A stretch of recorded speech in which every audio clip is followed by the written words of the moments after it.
안녕하세요. 오승법률사무소 권희신 변호사입니다.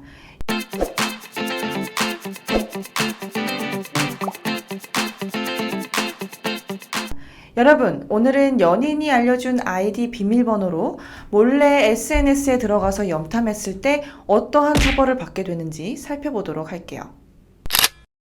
사실 연인 관계에서 비밀번호랑 아이디를 공유하는 경우가 흔할까요? 넷플릭스 아이디 등 컨텐츠를 공유하기 위한 경우는 조금 생각해 볼 수 있는데, 개인 SNS 다들 아시죠?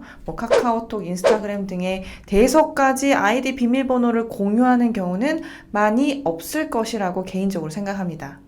하지만 아이디 비밀번호가 다양하지 않은 분들은 무심코 연인과 공유했다가 헤어지게 된다면 걱정이 정말 이만저만이 아닐 것이라고 생각돼요.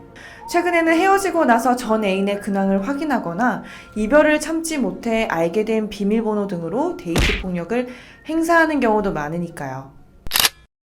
자, 그렇다면 알게 된 타인의 아이디와 비밀번호로 몰래 메신저나 사이트에 접속했을 때 어떠한 처벌을 받게 되는지 사례를 통해 살펴보도록 하겠습니다.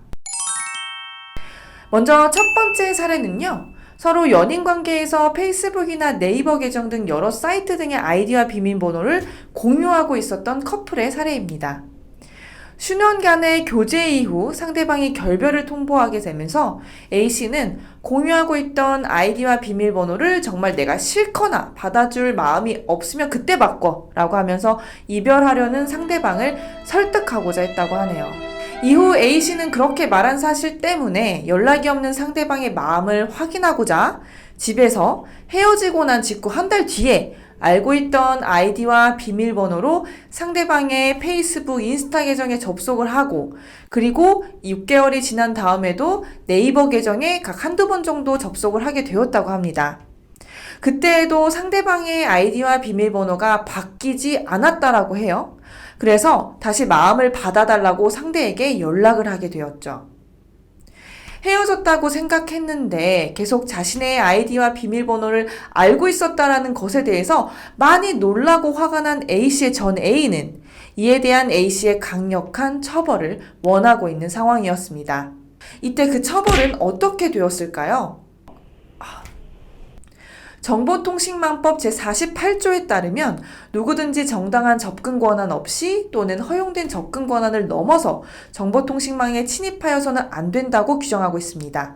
또 이를 위반할 때에는 법 71조에서 5년 이하의 징역 또는 5천만 원 이하의 벌금에 처할 수 있다고도 규정하고 있어요. 이에 따라 앞 사례의 경우에는 A씨에게 벌금 200만 원이 선고되었습니다. 이와 유사한 사례가 또 있는데요. 조금 좋지 않게 헤어졌던 것 같아요. 아마도 전 연인이 외도했다고 의심했던 사례가 아닐까 싶은데, 일단 B씨와 그 전 애인은 같은 직장 동료였다고 합니다.